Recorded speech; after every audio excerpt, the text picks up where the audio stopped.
Sejam todos muito bem-vindos à nossa semana 3 de retina e dessa vez aqui a gente vai abordar com vocês a gaveta das doenças degenerativas da retina. Tema super importante, cai todo ano na sua prova e não só para a prova, né? Para o seu dia a dia. Essas doenças aqui você encontra no dia a dia do ambulatório geral e de retina também. É ou não é?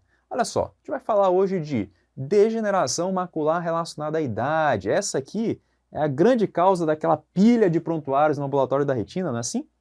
A gente vai falar sobre miopia patológica e encerrar com uma terceira aula falando de estrias angioides. E aqui está na ordem praticamente do que mais cai. O mais importante para a sua prova e para a sua vida, degeneração macular relacionada à idade. É por isso que a gente vai começar por esse tema. Então vamos lá? Degeneração macular relacionada à idade, ou a famosa, como a gente conhece, DMRI. Por que esse tema é tão importante, pessoal? Esse tema ele merece total atenção e é por isso que ele é mais cobrado na sua prova. Por quê? Porque a gente está falando da principal causa de cegueira em maiores de 50 anos de idade no Ocidente. E a gente tem que estudar isso aqui a fundo por conta dessa importância epidemiológica. E o primeiro passo é saber quem é o paciente, e esse paciente ele é típico. Esse paciente, se você está no ambulatório da retina e vê ele adentrando, você consegue já dar o diagnóstico só de olhar para a carinha dele. Porque a gente está falando de um paciente, pessoal, que tem uma idade avançada. Olha o nome da doença: degeneração macular relacionada à idade. O paciente tem idade avançada e este é o principal fator de risco. Para você ter uma noção, acima de 65 anos, 10% dos pacientes apresentam DMRI. Acima de 75 já sobe para 25% e por aí vai. Além da idade mais avançada, esse paciente que entra no ambulatório de retina, você vê que ele é meio assim branquinho, sabe? Ascendência meio que europeia, branquinho, italiano branquinho, olho azul. É isso aí, ó. Outro fator de risco importante, raça branca, chama atenção. Daniel, e do ponto de vista de fatores ambientais, o que chama a atenção desse paciente, pessoal? Duas coisas: tabagismo e obesidade. Aumenta a oxidação no corpo, inclusive na retina. E isso tem um papel muito importante na DMRI. Beleza, pessoal. Daniel, o que mais que chama a atenção aqui? Hipertensão arterial sistêmica. Hipertensão arterial sistêmica é um outro fator de risco muito importante. E, por fim, para completar os fatores clássicos, a genética. Se você tem um paciente que tem ali um parente de primeiro grau com a doença, essa pessoa tem 3 vezes mais risco de desenvolver DMRI. E se a prova te perguntar quais são os genes, existem 2 genes muito estudados: o gene CFH e o gene ARMS2. Beleza, pessoal? Existem outros fatores que a literatura fala, mas é controverso, nem todo autor concorda. Por exemplo, a exposição à luz solar e a íris clara. Tudo bem? Então, se aparecer um dos clássicos, beleza. Se aparecer aqueles ali controversos, analisa bem a alternativa na hora de marcar. Tudo bem, pessoal? Então tá aqui. O nosso paciente adentrou no ambulatório, aquela velhinha ou velhinho branco, né, fumante, obeso, entra lá para avaliação, você já sabe, DMRI. Não precisa nem ver fundo de olho. Brincadeira, a gente vai ver o fundo de olho aqui e discutir todas as alterações. E quando a gente pensa em DMRI, a gente de cara tem que separar essa DMRI em 2 grupos principais. A gente precisa classificar a DMRI. Porque existe um grupo chamado DMRI seca e existe um grupo chamado DMRI úmida. Qual é o mais comum, Daniel? O mais comum é DMRI seca. 90% dos pacientes vão para esse espectro de doença. 10% vão para o espectro da DMRI úmida. Agora, se eu te perguntar assim, olha só, qual é o que mais leva à cegueira? Aí aqui eu praticamente inverto aqui as estatísticas. 20% das cegueiras estão ali na DMRI seca. 80% estão aqui na DMRI úmida. Percebeu? O autor das questões vai querer ficar confundindo a sua mente, vai ficar falando assim, a DMRI úmida é a mais frequente, ou a DMRI úmida é a que menos causa cegueira. Não. Lembra, pessoal, qual é a mais comum? É a DMRI seca, 90% dos casos. Mas, felizmente, ela é a que menos leva à cegueira, leva a 20% das cegueiras relacionadas à degeneração macular relacionada à idade. Enquanto a DMRI úmida, responsável por 10% dos casos, porém mais grave, leva a 80% dos casos de cegueira, quando a gente fala em DMRI. Beleza, pessoal? E dentro do espectro de DMRI seco, o que se destaca aqui para a gente? 3 elementos: as drusas, as alterações pigmentares e a atrofia geográfica. Já em DMRI úmida, o que vai chamar a atenção, o que vai caracterizar esse espectro é a presença da membrana neovascular de coroide. Vamos destrinchar esses achados, pessoal? Olha só, primeiro momento da aula, DMRI seca e seus achados. Começando aqui por cada um deles, falando das drusas, das alterações pigmentares e da atrofia geográfica. O que acontece, né? Aqui, ó, formam-se primeiro as drusas elas vão ali dificultando, ocasionando um dano à saúde do epitélio pigmentado da retina, que começa a sofrer, começa a manifestar esse sofrimento pelas alterações pigmentares até gerar uma região de atrofia do EPR, córeo capilar e fotorreceptores, a famosa atrofia geográfica.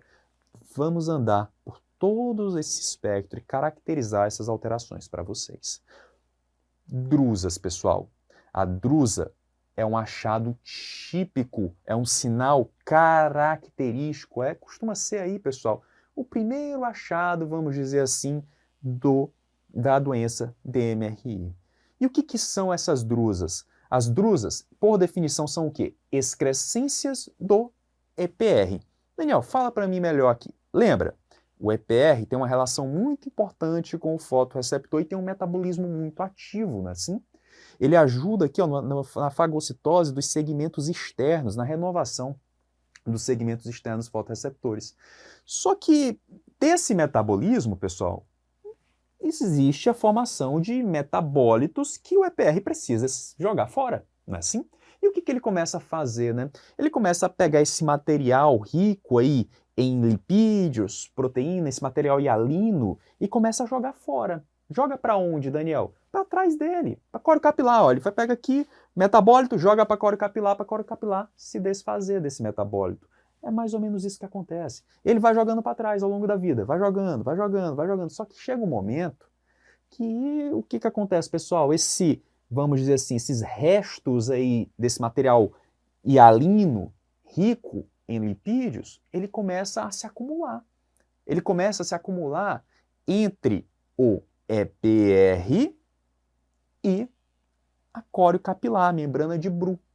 Olha só, o EPR vai jogando aqui para trás, vai jogando para trás, vai acumulando material, formando o quê? As drusas, as excrescências do EPR. Perfeito, pessoal? Tá aí, tá explicado. Então, o que a pergunta vai fazer para você? Primeiro, o que são drusas, excrescências do EPR? Onde estão localizadas as drusas? Entre o EPR e a membrana de Bru. E agora você entende isso. E as drusas, elas se manifestam como, né, pessoal? Como que são as características das drusas? Porque existem tipos de drusas. A gente tem aqui 2 tipos clássicos. As drusas duras e as drusas moles. Drusa dura, pessoal, drusa dura, ela é bem delimitada, ela é pequena, parece aqui grãos de areia na região da mácula. E olha, vou te dizer uma coisa, dependendo do número, se você tem menos do que 5 a 15, é só alteração da senilidade. O paciente acima de 50 anos pode ter drusa dura e ser saudável, não tem problema. Pequenas, bem delimitadas, comum ali após os 50 anos de idade e olha, baixo risco. Eu não me preocupo tanto com drusas duras. É diferente da drusa mole. Drusa mole, pessoal, ela é maior mal delimitada. Ela tem o péssimo hábito de se juntar umas com as outras, fazer uma confluência e aumentar ainda mais, confluir as lesões. E claro, esse tipo de alteração, aqui sim, esse tipo de alteração, a gente tem que tomar todo cuidado, porque tem um risco muito elevado de se evoluir para formas graves da degeneração macular relacionada à idade. Para você ter uma noção, aqui, ó, 13% dos pacientes têm um risco de evoluir para DMRI tardia, formação de atrofia geográfica, de membrana neovascular da coroide. Se tiver alteração de pigmento, mais ainda, 50% evolui para a fase tardia. Além dessa classificação clássica aqui, a gente tem que lembrar que as drusas elas variam de tamanho. A gente classifica isso. Drusas pequenas, menor do que 63 micras, drusas médias entre 63 e 125 e drusas grandes acima de 125 micras, sendo que quanto maior for a drusa, quanto maior esse depósito entre o EPR e a membrana de Bru, mais eu vou ter problemas. Quanto maior, pior. Aí você pergunta, Daniel, legal, mas como que eu faço essa medida, né? Como é que no meu olho, ali no olhômetro, eu vou olhar, essa drusa tem mais de 125 micras? Dica prática, pessoal. A veia central da retina, próxima ali da margem do disco óptico, o diâmetro dela ao nível ali do disco óptico, tem aproximadamente 125 micrômetros. Ou seja, você pode usar, essa drusa é maior do que a veia central da retina próxima do disco óptico? Opa, é uma drusa grande. Beleza, pessoal? Assim você consegue aplicar esse conhecimento na tua prática. Tranquilo? Então aqui, ó, esse é o aspecto fundoscópico, mas a gente consegue caracterizar um pouco melhor esses achados. Olha aqui, ó, vamos fazer um OCT dessa drusa. Vou mostrar para você novamente aqui as estruturas. Olha só, tá aqui, pessoal, o EPR em laranja, a membrana de Bru em vermelho. Percebe aqui, ó, o EPR passando por cima e entre o EPR e a membrana de Bru tem o depósito e ali no depósito das drusas, percebe? Mais do que isso, pessoal, mais do que isso. Percebe que eu de propósito mostrei um EPR mais aqui, ó, fininho. Tá vendo? O que é isso, Daniel? Galera, a gente sabe, o EPR, ele precisa da córeo capilar. E a córeo capilar precisa do EPR, não é assim? A gente aprendeu isso em bases. E aí imagina todo esse depósito separando o EPR da córeo capilar. Esse EPR ele está sofrendo. Por isso que eu coloquei ali, ó, um EPR mais fininho. Grava isso que vai te ajudar no raciocínio. Beleza. Então percebe que o EPR ele vai sofrendo. Tá aí. Às vezes essas drusas elas vão se unindo, formando um depósito bem maior, que a gente chama aqui, ó, de depidrusenoide. O que é o depidrusenoide? É justamente um descolamento do epitélio pigmentado por conta de uma quantidade muito grande de material de drusa. O fato é que um depidrusenoide, toda essa quantidade de material separando o EPR da córeo capilar, com certeza o EPR sofre mais e eu tenho mais complicações, maior risco de evoluir para uma DMRI avançada. Tranquilo, pessoal? Daniel, vamos prosseguir na análise do exame. Como que essa drusa ela se manifesta numa angiofluorescenografia? Vamos lá? Geralmente ela vai o quê? Se tornar hiperfluorescente. E é fácil de entender. O contraste ele vai se impregnar nesse material da drusa e não só isso. Eu posso ter hiperfluorescência por defeito em janela. Lembra aqui o EPR sofrendo, fininho, lembra? Defeito em janela. Então, drusa na angiofluorescenografia ela vai o quê? Ser hiperfluorescente ou por staining, impregnação do contraste, ou por defeito em janela. Perfeito, pessoal? Tranquilo? Legal, Daniel. E agora me fala como que é a clínica do paciente que tem drusas. Pessoal, geralmente, se for só drusa, em geral a visão do paciente ela é boa. O máximo que você pode ter ali é alguma alteração de contraste ou da percepção das formas da visão do paciente. O máximo vai por aí. Beleza?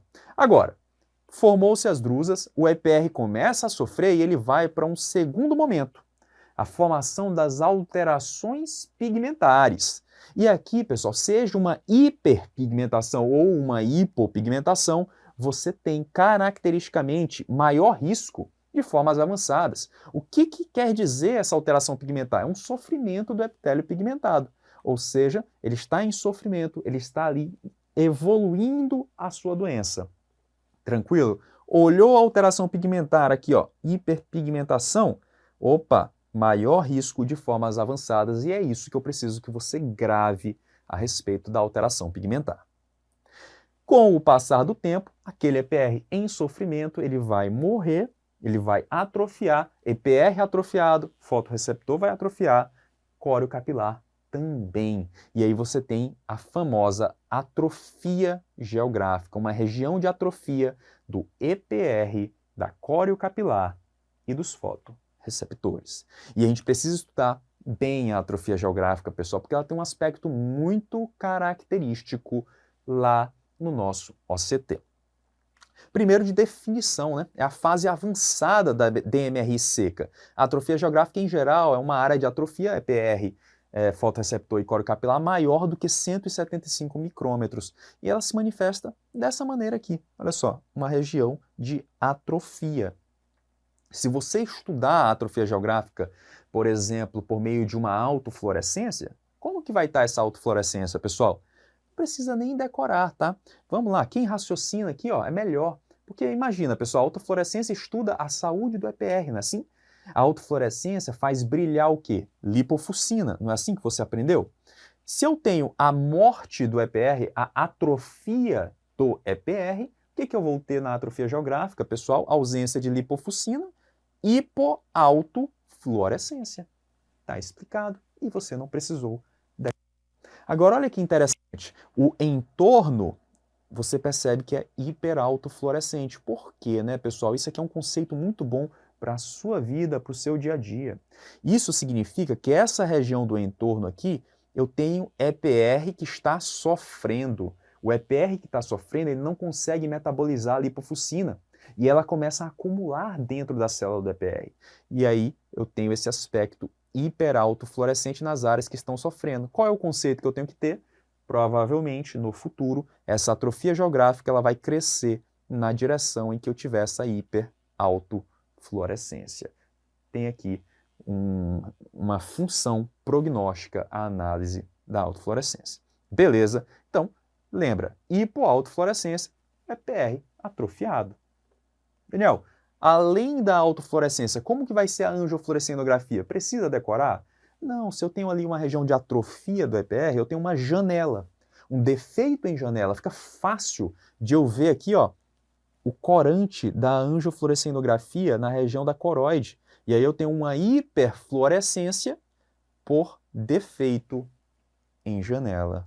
E por fim, precisamos caracterizar a atrofia no OCT. E olha, qual é a definição? Atrofia do EPR, córeo capilar e fotorreceptores. É exatamente isso que você vai ver aqui. Olha só, pessoal, vou desenhar para vocês, ó. Membrana de Bru, EPR de laranja e aqui a linha elipsoide aqui dos fotorreceptores. Percebe que aqui, ó, existe uma ausência de fotorreceptor, uma ausência de EPR e a córeo capilar, ó, atrofiada.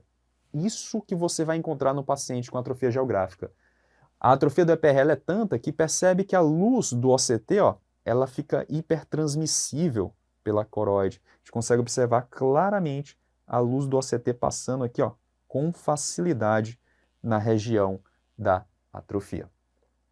Detalhe interessante, você consegue observar também aqui essas alterações redondas na área da retina externa, pessoal. O nome disso é tubulação da retina externa. Isso significa que estamos diante de uma doença crônica, beleza? Algo mais cicatricial.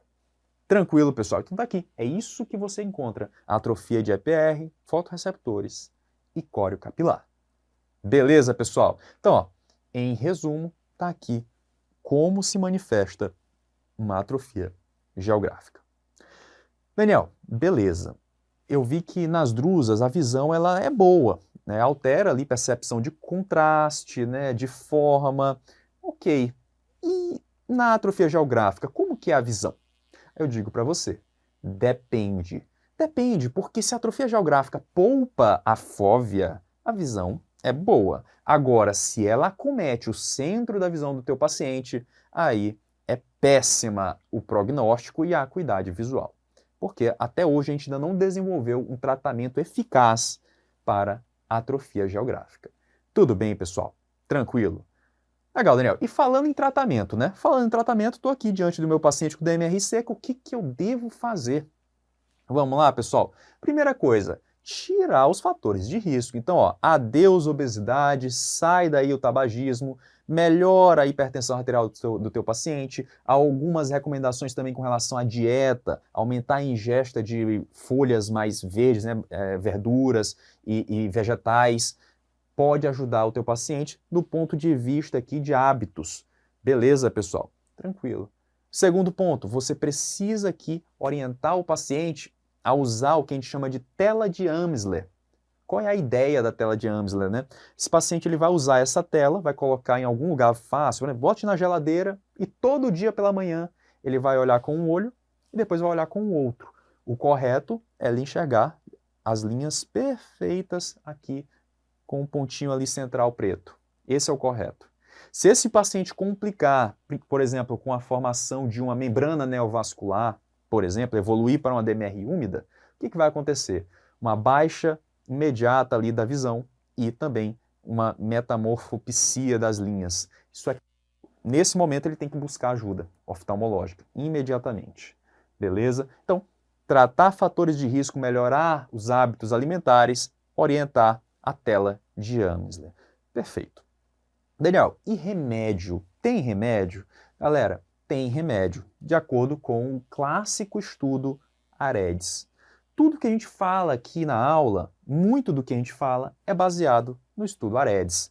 O AREDS, pessoal, ele estudou aí a suplementação vitamínica e com antioxidantes para o paciente que tem DMRI, na sua forma seca. E o que ele observou? Ele observou que com a suplementação vitamínica, ao final de 5 anos, você consegue uma redução aqui na taxa de progressão para as formas graves da doença em 25% e também reduz a chance de perda moderada de visão em aproximadamente 20%. Isso em alguns pacientes selecionados. Alguns pacientes se beneficiam do AREDS 2. Beleza. E aí a gente tem que entender que paciente se beneficia dessa suplementação. Qual é a indicação do AREDS? Tranquilo, pessoal, são duas indicações. O paciente que está ali ó, com uma DMRI intermediária, o que seria a DMRI intermediária? Aquele paciente que tem várias drusas de tamanho médio ou uma única drusa de tamanho grande ou já tem atrofia geográfica, mas ainda não acometeu o centro da fóvea. Esse é um DMRI intermediário.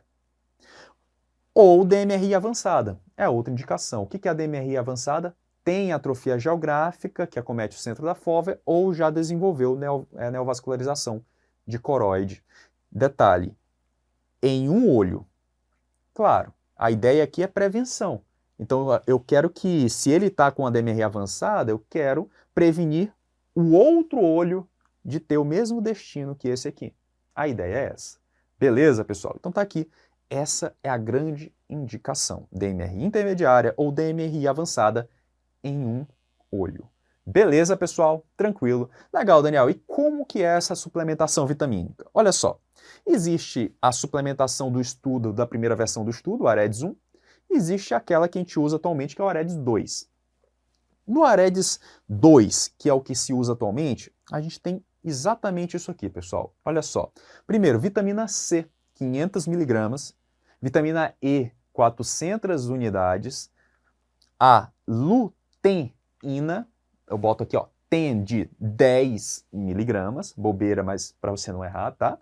A zeaxantina, e o Z parece um 2 mg, e por fim, o zinco, que pode variar de 80 a 25 mg. Algumas considerações. No AREDS 1, a primeira fórmula que foi criada, não existia luteína e zeaxantina. Aqui, pessoal, quem existia era o beta-caroteno. Só que observou-se que beta-caroteno, suplementar beta-caroteno em quem é tabagista ou foi tabagista, aumenta a incidência de câncer de pulmão. E aí o Aedes 2 pensou, bom, vamos tirar o beta-caroteno da fórmula e adicionar a luteína e zeaxantina. E aí eles perceberam que luteína e zeaxantina têm um benefício até melhor do que o beta-caroteno, sem ocasionar aumento de incidência de câncer de pulmão. Então, ficou luteína e zeaxantina. Beleza.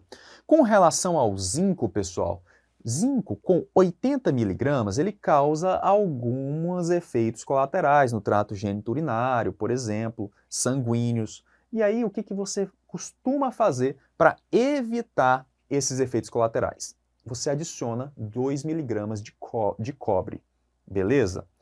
Porém, pessoal, olha só, se você suplementar somente 25 miligramas, o estudo mostrou que você consegue o mesmo benefício evitando os efeitos colaterais e, portanto, sem precisar adicionar o cobre, 2 miligramas de cobre, na suplementação. Tudo bem? Então, tá aqui, a Aedes 2, para você não esquecer mais. Pronto, pessoal, discutimos aqui todos os detalhes a respeito da parte clínica de DMRI seca, como que a gente caracteriza as lesões primordiais e também como que a gente faz o tratamento desse paciente. Agora, a gente precisa aqui detalhar a parte de DMRI úmida e neovascularização de coroide. Existe um grupo de pacientes que vai para esse espectro aqui da DMRI, a DMRI úmida. E a grande característica na DMRI úmida é o quê? A formação de vasos novos doentes, um aumento de VEGF, aumento de permeabilidade dos vasos e formação de vasos novos doentes, ali na região da córeo capilar e da coroide, pessoal. E aí o que você tem? Quando você tem novos vasos doentes se formando, esses novos vasos, eles têm um péssimo hábito, eles não conseguem conter o seu conteúdo, né? E dessa maneira eles começam a extravasar esse conteúdo, que a gente chama de leakage. Isso chama a atenção na neovascularização de coroide. Uma neovascularização de coroide ativa, ela extravasa conteúdo. E é isso que você observa, olha só, começa a extravasar conteúdo desses neovasos doentes, resultado, o epitélio pigmentado da retina, ele descola. Muitas das vezes, esse líquido também vem aqui para baixo da retina, ele também descola a retina. Então, a gente tem um líquido subretiniano também. Outra coisa que acontece nesses neovasos de coroide, pessoal, eles sofrem também sangramento. Neovaso doente, neovaso que sangra. Perfeito? E além disso, com o tempo, eles podem formar uma cicatriz fibrovascular ao nível dessa membrana neovascular e isso gerar o que a gente chama de cicatriz disciforme, um quadro aí crônico, um quadro que a gente não tem muito o que fazer, a não ser aqui ter sequelas da doença. Em outras palavras, é mais ou menos isso que acontece. Olha lá o paciente com DMRI, de repente, você vê o fundo de olho dele e encontra exudação. Poxa, de onde que veio essa exudação? Opa, provavelmente surgiu o quê? Uma neovascularização de coroide, o vaso novo doente está extravasando o conteúdo, gerando exudação. Às vezes, o que você tem é um sangramento discreto. Olha aqui, ó. Está lá um paciente que está acompanhando de DMRI e, de repente, aparece um sangramento. Pessoal, de onde veio esse sangramento? O paciente não é diabético, o paciente tem DMRI e vem um sangramento, de repente, ali na região subretiniana. Opa, tem que suspeitar de neovaso doente ali, neovascularização de coroide. Às vezes o sangramento é discreto, mas às vezes ele chama a atenção. Pode ser de grande monta. Olhou um sangramento desse, opa, será que não foi um neovaso de coroide? Perfeito? E com o tempo eles podem aqui formar uma verdadeira cicatriz. Aqui é uma manifestação já um estágio bem crônico, avançado e sequelar. A gente não quer deixar o paciente chegar nesse estágio. Beleza, pessoal? Tranquilo? Qual é a visão desse paciente? Qual é a queixa desse paciente? Esse paciente estava lá com uma visão ok, boa, e de repente ele vai sentir uma perda profunda de visão e progressiva. Esse é o quadro clínico do paciente.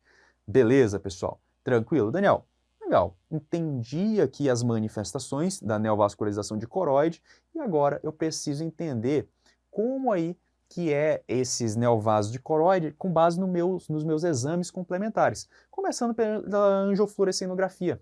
Na angiofluorescenografia, pessoal, a gente pode dividir alguns padrões. O primeiro padrão que eu quero mostrar para vocês é o que a gente chama de neovascularização oculta. Como assim, Daniel? Olha lá, está lá um paciente com drusas e de repente, ó, alteração pigmentar e um sangramento aqui. Suspeito de neovascularização de coroide, paciente se queixando de baixa de visão. Vamos fazer um exame nele. Faz a angiofluorescenografia. Olha só, o que a gente vai observar nas ocultas? A gente vai observar esse aspecto, uma região de hiperfluorescência. Com o passar do exame, essa hiperfluorescência ela vai ficando cada vez mais importante.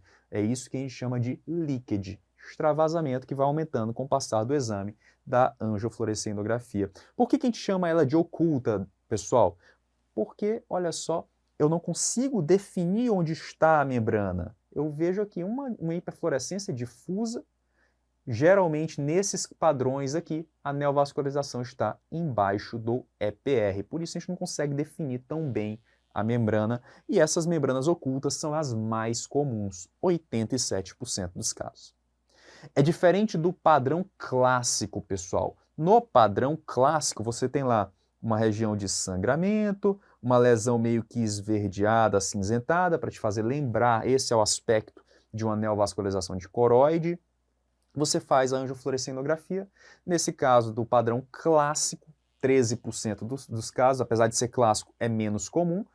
O neovaso de coroide costuma estar entre o EPR e a retina. E por conta disso, olha como é muito melhor localizado. Olha só, com o passar do exame, a hiperfluorescência vai extravasando, vai ficando mais importante e eu percebo que é super localizado a lesão. Eu consigo definir bem, os limites são muito bem definidos na forma clássica. Esses são os dois principais padrões de angiofluorescenografia de neovascularização de coroide.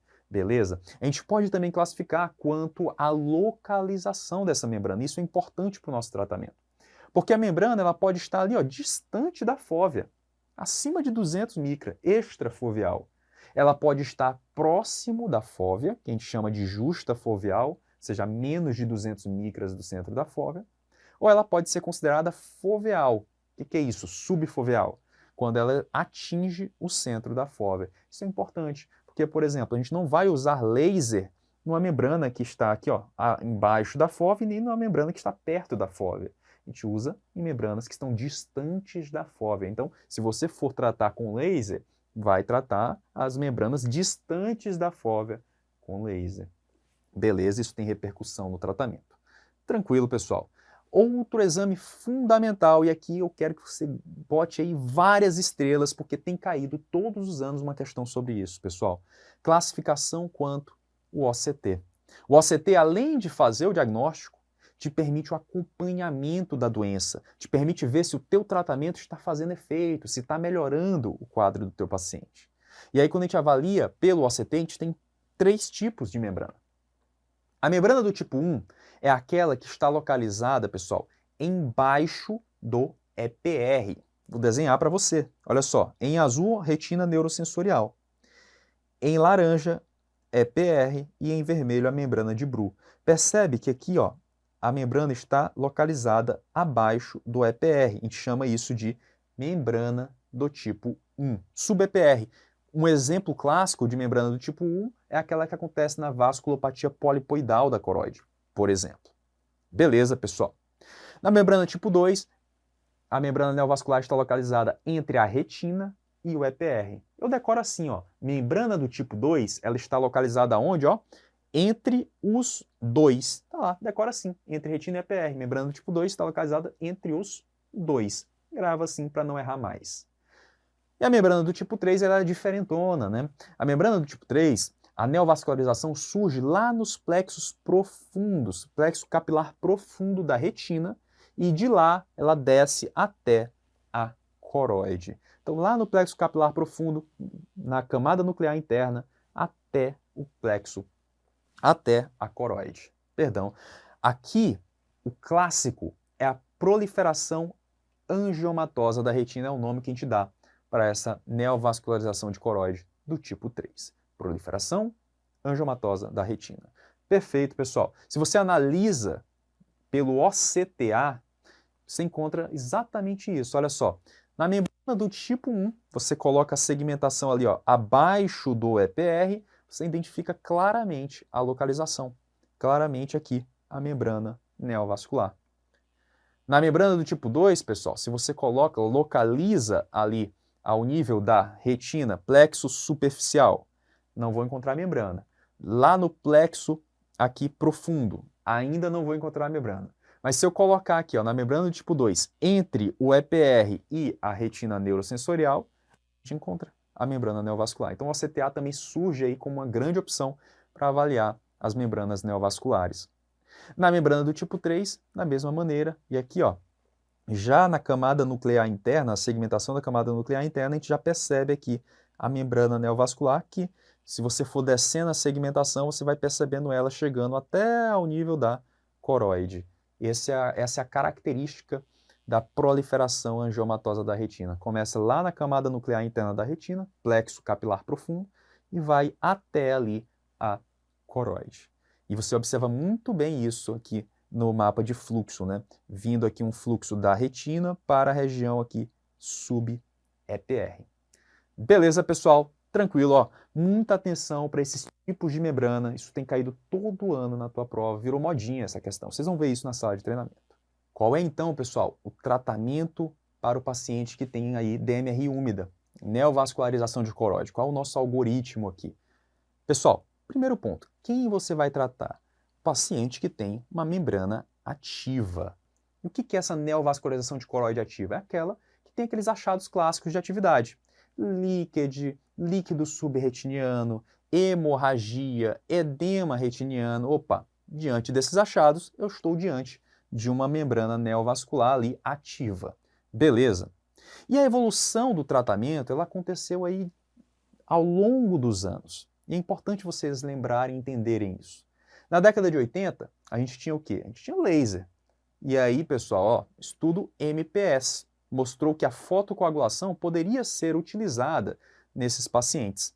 Então, como assim, Daniel? Qual é o paciente que pode ali se beneficiar do laser no tratamento da neovascularização de coroide? Pessoal, paciente que tem uma lesão clássica bem delimitada, que eu consiga ali identificar e fazer o laser bem localizado, opa, esse paciente é candidato, desde que essa lesão esteja longe do centro da fóvea, mais de 200 micras do centro da fóvea. Por quê, pessoal?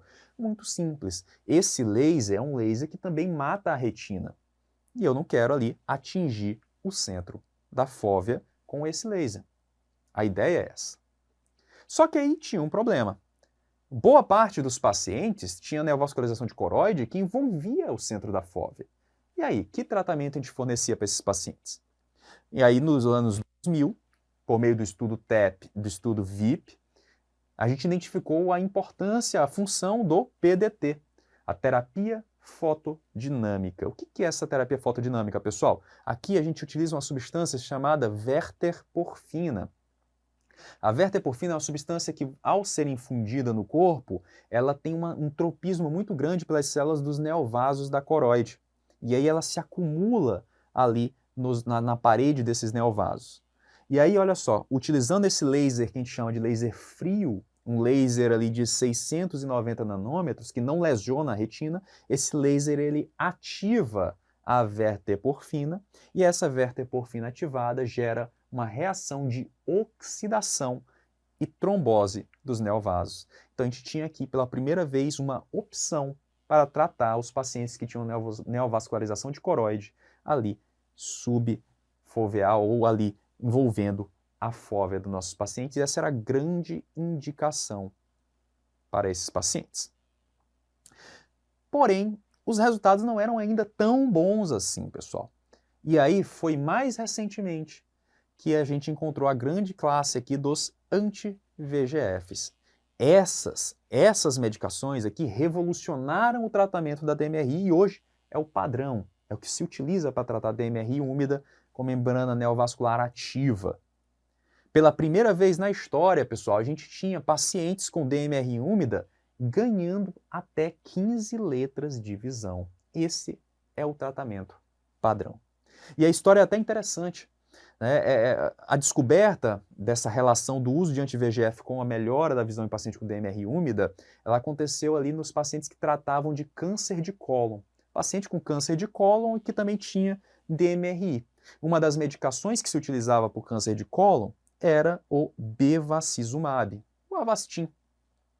E aí observou-se que esses pacientes com câncer de cólon que usavam bevacizumab relatavam melhora na acuidade visual. E aí os cientistas começaram a estudar, opa, será que essa medicação serve para o tratamento de DMRI? E aí foi na mosca, né? Acertaram, exatamente isso. E aí vários estudos comprovaram, a ranibizumab, estudo ANCHOR, estudo MARINA, aflibercept, estudo VIEW-1 e VIEW-2, bevacizumab, o estudo CAT, todos os estudos aqui comprovaram a eficácia do uso dos anti-VEGFs nesses pacientes. Legal, Daniel. E como que a gente faz a administração, né? Existem vários protocolos, 3 principais, melhor dizendo. O protocolo mensal, e aí é fácil de entender, o paciente ele recebe injeções mensais. Olha lá, protocolo mensal, injeção todo mês. Você concorda comigo que injeção todo mês para o paciente é incômodo, para a clínica também é inviável, os gastos são muito grandes. Começou-se a se pensar em outras formas de tratamento, de administração desse tratamento. E aí surgiram 2 métodos. O PRN, também chamado de prorrenata ou tratar se necessário, e o tratar e estender. Pessoal, tanto o PRN quanto o tratar e estender, o começo é igual. O paciente ele passa por o que a gente chama de dose de carregamento, ou seja, ele vai tomar uma injeção mensal intravítrea por 3 meses. Esse é o loading dose. A partir daqui que o negócio muda. No PRN, o que acontece? O paciente ele vai visitar a clínica todo mês. Só que ele só vai ser tratado se no exame clínico ou no OCT eu identificar alguma alteração. Ou seja, vai todo mês e só vai injetar se eu perceber edema, líquido subretiniano, hemorragia, sangramento. Beleza. Qual é o problema disso? Primeiro que o paciente ele continua indo todo mês na clínica. Segundo que ele não sabe se naquele dia ele vai tomar uma injeção no olho. Para o paciente isso é importante. E terceiro, pessoal, eu estou tratando só quando a retina está com problemas. Ou seja, eu melhoro minha retina, espero ela piorar para tratar de novo. O que é isso? Um efeito sanfona. Isso é prejudicial para a retina. Então surgiu aqui o tratar e estender, que é um protocolo mais específico para o paciente, que atende às necessidades do paciente. Como assim? Pessoal, o paciente após aqui aos 3 meses de dose, ele vai visitar, ele vai tomar a injeção todas as vezes que ele for no médico. Todas as vezes ele vai lá, ele vai ter a sua IVT, sua injeção intravítrea. Beleza. Só que a gente vai esparçando as doses. Por exemplo, se ele estava tomando aqui mensal a injeção, a gente espaça 2 semanas. Ele vai vir com 6 semanas. Ele volta lá com 6 semanas e aí quando você analisa o paciente, vê que ele ainda está vê que ele está sem líquido, por exemplo, está com a retina boa, o que você compreende? Esse paciente consegue ficar 6 semanas sem injeção. Ele vai receber uma injeção intravítrea e ele vai retornar daqui a 8 semanas. Esparça mais o tratamento. Daqui a 8 semanas, imagine que o paciente volte. E aí, quando ele volta lá, você avalia e a retina está com líquido. Piorou. O que você tem que entender? Esse paciente, ele aguenta ficar 6 semanas sem injeção. 8 semanas, a retina já piora. Ou seja, para este paciente, eu vou tratá-lo de 6 em 6 semanas.